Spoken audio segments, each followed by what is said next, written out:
Something big is shifting under the surface. A quiet move, not by traders chasing short-term gains, but by the people who shape markets for decades at a time. Tom Lee, one of Wall Street's most respected strategists, just revealed that his company, BitMine, has become the largest corporate holder of Ethereum on the planet, surpassing 3 million Ethereum worth roughly $13.5 billion. This isn't a headline built for clicks. It's a signal, a shift in how capital allocators, analysts, and institutions are starting to view Ethereum. For years, Bitcoin has been the face of corporate adoption. But BitMine's play changes the script. It's not about speculative exposure anymore. It's about strategic positioning in the next financial layer being built in real time. When a former JP Morgan strategist like Tom Lee, someone who's spent decades inside the traditional system, starts converting a public company into an Ethereum treasury, you have to ask, what's he seeing that the rest of the market isn't? But before we dive in, if you want to stay ahead of these signals, make sure to subscribe to the Crypto Nutshell. It's our free 5-minute daily newsletter read by tens of thousands of investors who want sharp, actionable insights without the noise. First link in the description. All right, let's get back to the video. About 3 months ago, so 12 weeks ago, I became chairman of BitMine version and led a transformation, as you point out, where the company went from being a small Bitcoin miner to one where it continues to mine Bitcoin on a very small way, but now its primary treasury asset is Ethereum. And in the ensuing 12 weeks, we've become the largest holder of Ethereum in the world. Today, we announced 2.8 million ETH tokens, which is, with the cash on hand, it's about $13.5 billion worth of crypto. And those of us watching you so carefully as you make these announcements about how much Ether you own, we're also trying to figure out the number of shares you have outstanding so we can understand ETH per share, which I know is a big driver here. Yes. And we do provide periodic updates on that. Yeah, of course. Yes. And but we've done this in a way that has been accretive to BitMine shareholders, because at the start of this process, there was about $4 of Ethereum per share. That's when the announced transaction happened, and the stock price of BitMine was $4.50. And on August 27th, which was the last update, so we're due for a new update, the stock had Ethereum per share of $39. So almost a 9 times increase, almost 10 times increase in those 8 weeks. We have since increased it again in the past 4 weeks. In just 12 weeks, BitMine went from a small Bitcoin miner to what's effectively the MicroStrategy of Ethereum, a corporate vehicle for institutional scale Ethereum exposure. But here's what makes this move so powerful. Lee isn't chasing headlines or hype cycles. He's building a blueprint, a proof of concept that bridges corporate finance with decentralized infrastructure. Think about it. The same way Michael Saylor redefined how corporations hold Bitcoin, Tom Lee is doing it for Ethereum. Except this time, the macro environment is different. Governments are cutting rates, liquidity is flooding back into markets, and regulation is finally giving institutions a green light to act. BitMine's pivot is less about risk-taking and more about timing.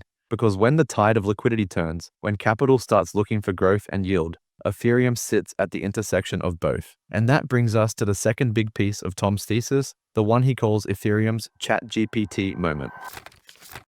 Every technological revolution has its inflection point, the moment it goes from curiosity to necessity. For AI, that moment was ChatGPT. For Ethereum, Tom Lee believes that it is stablecoins. In Ethereum, I think the moment is really this year, because this is the year that Wall Street and governmental regulations became friendly to think about rebuilding on the blockchain.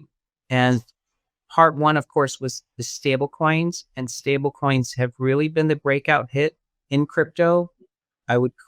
We coined it as the ChatGPT moment for crypto because it has become a breakout product, and it has created 2 enormous companies, one being Circle, which I know ARK was an anchor investor in the IPO, and the other is Tether. Tether today is raising money at a $500 billion valuation and roughly 300 employees. That's about $1.7 billion of market value per employee.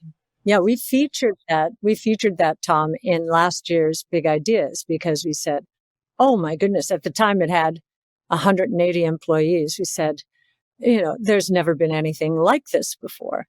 Right. Yeah. So you're right. And so JP Morgan, who just 869 billion, has 313,000 employees for 2.8 million of value per employee. Tether is showing you a crypto native bank is fundamentally vastly more profitable. And that's what I think is happening on smart contract blockchains that are neutral, like Ethereum and Solana. But it really only could have started in 2025. Stablecoins didn't just bring crypto into the mainstream, they've rewired the global financial system. Every day, billions of dollars move across borders on-chain, faster, cheaper, and more transparently than traditional banking rails. And nearly all of that infrastructure runs on Ethereum. Tom Lee calls stablecoins crypto's breakout product. And he's right. They've proven that Ethereum isn't just about speculation or digital art. It's a monetary network that institutions can actually build on. Consider this: Tether is now one of the world's most profitable financial entities with only a few hundred employees. Circle, the company behind USDC, just went public. JP Morgan, Visa, and Swift are all testing tokenized settlement layers, many of them tied back to Ethereum. This isn't theory anymore. Ethereum has become the infrastructure of programmable money. And when a system becomes that deeply integrated into how value moves globally, the token that secures it stops being a crypto asset and starts becoming monetary infrastructure. That's the realization institutions are waking up to right now. Not because they suddenly get crypto, but because they see a new financial operating system forming beneath their feet. For years, Ethereum has been compared to Bitcoin like a younger sibling. More complex, more ambitious, but always second in line. Tom Lee thinks that dynamic is about to flip, and to explain it, he draws a parallel to one of the most important financial shifts in history. Well, if I could rewind a little bit to 1971, in our chairman's message last month, we addressed how gold versus Wall Street grew post 1971. So 1971 was when Nixon formally withdrew the US from the gold standard. The immediate beneficiary was there was demand and a market to own gold. And so people would say that was your, first implication. But what we wrote about and talked about in our message was that in 1971, the dollar became fully synthetic because it was no longer backed by anything. And so there was risk that the world would go off the dollar standard. So in stepped Wall Street to create products to propagate the future of Wall Street, including, and we listed, I think, 14 products that emerged over the next decade, from money market funds to credit to mortgage-backed securities to futures, etc.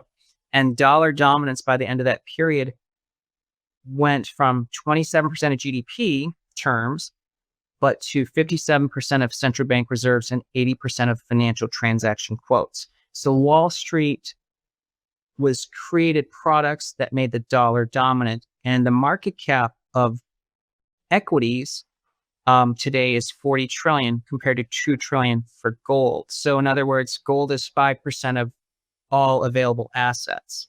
And so in 2025, we think everything is now becoming synthetic or tokenized, sorry, not synthetic. So as we move not just dollars onto the blockchain, which is stablecoins, but we'll move stocks and real estate, dollar dominance is going to be the opportunity of Ethereum. So digital gold is Bitcoin. And so in that world, we believe Ethereum could flip Bitcoin, similar to how Wall Street and equities flipped gold post 71. Now, that is just our working theory, because I am still a Bitcoin bull. So I'm very bullish on Bitcoin, and I believe your targets for Bitcoin are actually reachable. So we think Bitcoin fair value should at least be 1.5 to 2.1 million, but we can see higher values. But that would, of course, provide upside to a neutral smart contract platform where a lot of Wall Street will innovate of real world assets. It's a bold claim, but it fits perfectly into a historical pattern. In 1971, when the US abandoned the gold standard, Wall Street didn't collapse. it reinvented itself. New products emerged: futures, money markets, credit instruments, and each one extended the reach of the dollar. Gold remained valuable, but innovation and liquidity made the dollar dominant. That's exactly what's happening now. Bitcoin is the digital version of gold. Ethereum, on the other hand, is the digital version of Wall Street. Programmable, composable, and infinitely expandable. It's where the new financial products are being built: tokenized assets, stablecoins, yield markets, decentralized exchanges, and soon, tokenized equities and bonds. So when Tom Lee says Ethereum could flip Bitcoin, he isn't talking about tribalism. He's talking about utility, the ability to generate economic activity, not just store value. And if Wall Street's post-1971 explosion is any guide, Ethereum's upside could be exponentially greater. The irony? This time, it's not Wall Street driving the innovation. It's Ethereum providing the rails for Wall Street to build on top of it. Of course, no dominant platform goes unchallenged. Solana, Avalanche, Aptos. Every cycle brings new contenders promising faster speeds, lower fees, or next-gen architecture. But when you're managing billions of dollars in institutional capital, performance metrics come second to one thing: trust. As you know, corporate chains are always going to be viewed as fat fingers, someone's fat finger on the scale. And that's just how Wall Street operates anyways. You know, if some bank created a layer one blockchain and they're the oracle, we know that they're tilting that in their favor. And of course, the second is that all blockchains are basically databases, and the security model becomes a question because it's either a centralized chain, which isn't really a blockchain, or it's got a security model that can be exploited. And we know there's so many high profile hacks that have taken place. And uptime is a third dimension because, as you know, that is one of the prominent features of Ethereum, that its entire history, resilience was an existing feature and it's never had any downtime. And I think that that's important when we're thinking about a world of high speed transactions in a 24/7 world. I think a lot of creativity needs to take place on layer ones. And, you know, I mean, to me, as we think about tokenized world and using prediction markets, a lot of that thinking is taking place around building on layer ones and layer twos on Ethereum. But a broader statement I'd make is I don't think one blockchain can hold the entire financial system anyways, because let's say your 27 trillion is correct, and I believe it is even conservative, because today global GDP is 80 trillion. And we know GDP is an imperfect measurement because it only measures final sales. So let's say it measures 120 trillion of gross activity is what 80 trillion is measuring. Financial system ledger is 120 trillion on the other side of that. If just half moves onto the blockchain of the financial transaction, that's a 60 trillion market.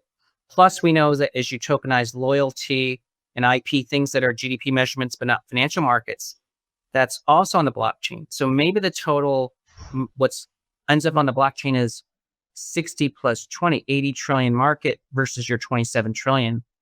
That cannot fit on one ledger. Ethereum's greatest strength isn't how fast it moves, it's how reliably it endures. It's the only major blockchain with 100% uptime since launch. It's survived regulatory crackdowns, network upgrades, and countless attacks without ever needing a reset. That resilience is why institutions are converging around it. Ethereum's evolution mirrors the internet itself. Messy at first, slow to scale, but eventually indispensable. By the time the next wave of challenges arrives, the world's biggest firms will already be building on Ethereum, not against it. That's why BlackRock and others aren't experimenting on Solana or Avalanche. They're aligning with the ecosystem that's proven it can grow without breaking. Tom's final prediction takes this thesis to its logical conclusion: a world where Ethereum isn't just the infrastructure for decentralized finance, but for all finance. I believe MicroStrategy will be one of the largest companies in America because of its Bitcoin holdings. So it's about 100 billion market cap today, 15 billion of debt, so 115. If Bitcoin goes to 2 million, then that's going to be a $2 trillion company. And it's because of its holding of Bitcoin, no different than an oil company. I think Ethereum can reach 60,000 per token in that world.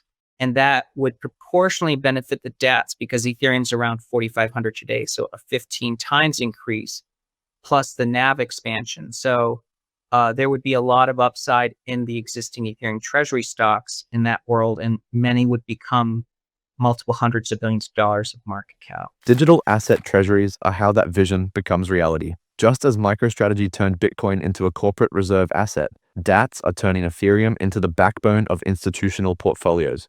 But here's the twist. This time, it's not just one company doing it. Tom projects that by 2030, the combined equity value of these digital treasuries could hit $5 trillion, with Ethereum trading around $60,000 and Bitcoin around $2 million.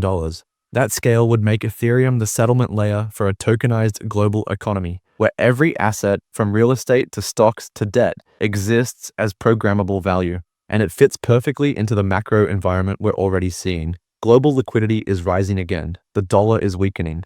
Financial conditions are easing. In that world, capital flows to productive systems, not static stores of value. And Ethereum, by design, rewards participation, staking, and innovation. If you zoom out, this isn't just a crypto story. It's the continuation of a century-long pattern. Each new era of finance builds on a faster, more open foundation. Gold gave way to credit. Credit gave way to digital banking. Now, digital banking is giving way to tokenized finance, and Ethereum sits at the center of that evolution. Ethereum isn't chasing Bitcoin anymore. It's building the framework for the next version of global markets, one where value moves as easily as information, and ownership is programmable at the protocol level. And this time, it's not speculation driving the shift. It's policy, it's liquidity, it's the structural redesign of how money, assets, and data flow through the world. When those three forces converge, Ethereum becomes the operating layer for the entire digital economy.